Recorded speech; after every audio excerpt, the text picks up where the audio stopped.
पिछले वीडियो में हमने हड़प्पन सिविलाइजेशन के 10 कोर फैक्ट्स देखे थे। आज के इस पार्ट में हम उससे आगे बढ़ते हुए 10 और फैक्ट्स डिस्कस करते हैं। So let's start. लोथल का डॉकयार्ड डायरेक्टली ओपन सी से कनेक्टेड नहीं था। हड़प्पन्स ने एक स्मार्ट कैनाल सिस्टम डेवलप किया था ताकि शिप्स को टाइडल वेव्स और फ्लड से प्रोटेक्ट किया जा सके। ये सिर्फ ट्रेड का एविडेंस नहीं बल्कि एडवांस्ड कोस्टल इंजीनियरिंग का प्रूफ है। हड़प्पन सिविलाइजेशन के सभी शहर सेम काम नहीं करते थे। हर शहर का अपना फंक्शनल रोल था। चान्होदारो बीड मेकिंग के लिए फेमस था, लोथल ट्रेड और पोर्ट एक्टिविटीज़ के लिए, हड़प्पा ग्रेन स्टोरेज के लिए और धोलावीरा वाटर मैनेजमेंट के लिए।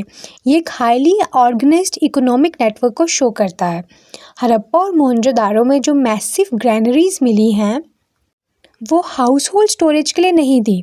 ये सेंट्रलाइज्ड ग्रेन कलेक्शन और रीडिस्ट्रीब्यूशन का एविडेंस देती हैं, जो स्ट्रॉन्ग एडमिनिस्ट्रेटिव कंट्रोल को रिफ्लेक्ट करता है। हड़प्पन सिटी सिर्फ प्लान नहीं थी बल्कि ज्योमेट्रिकली प्लान थी।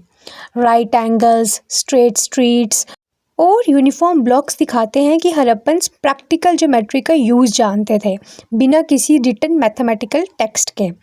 कालीबंगन और लोथल जैसी साइट्स पर फायर ऑल्टर्स मिले हैं, लेकिन मोहनजोदारो में नहीं। इससे ये क्लियर होता है कि हड़प्पन रिलीजन एक जैसा नहीं था। डिफरेंट रीजन्स में डिफरेंट रिलीजियस प्रैक्टिस एग्जिस्ट करती थी। हड़प्पन ब्यूरियल्स यूनिफॉर्म नहीं थी।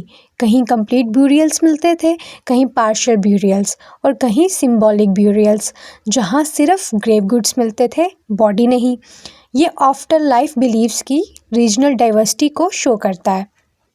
हड़प्पन्स फायांस टेक्नोलॉजी यूज़ करते थे, जो एक आर्टिफिशियल ग्लेज्ड मटेरियल था। ब्लू ग्रीन बीड्स और बैंगल्स केमिकल प्रोसेसेस के थ्रू बनाए जाते थे। ये उनकी साइंटिफिक और टेक्नोलॉजिकल अंडरस्टैंडिंग का क्लियर एविडेंस है। हड़प्पन आर्ट मॉन्यूमेंटल नहीं बल्कि रियलिस्टिक और मिनिमलिस्टिक थी। लार्ज स्टैचूज़ के बजाय छोटी टेराकोटा फिगरीन्स मिलती हैं, जो डेली लाइफ, एनिमल्स और ऑर्नामेंट्स को डिपिक्ट करती हैं। आर्ट पावर का सिंबल नहीं, सोसाइटी का रिफ्लेक्शन थी। हड़प्पन्स बिटुमन का लार्ज स्केल यूज़ करते थे, ग्रेट बाथ, ड्रेनेज सिस्टम और डॉकयार्ड को वाटरप्रूफ करने के लिए।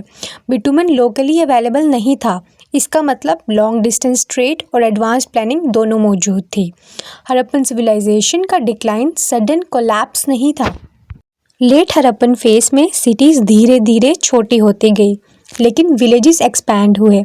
अर्बन लाइफ से रूरल लाइफ की तरफ शिफ्ट हुआ, लेकिन कल्चरल ट्रेडिशंस कंटिन्यू रही। इसलिए हड़प्पन सिविलाइजेशन का एंड एक फेलियर नहीं था बल्कि एक ट्रांसफॉर्मेशन था। शहर ख़त्म हुए लेकिन लोग और उनकी नॉलेज सर्वाइव करती रही। हड़प्पन सिविलाइजेशन हमें ये सिखाती है कि सस्टेनेबिलिटी, प्लानिंग और अडेप्टेबिलिटी किसी भी सोसाइटी की असली स्ट्रेंथ होती है। So that's it for this video. Till then stay tuned, subscribe and share.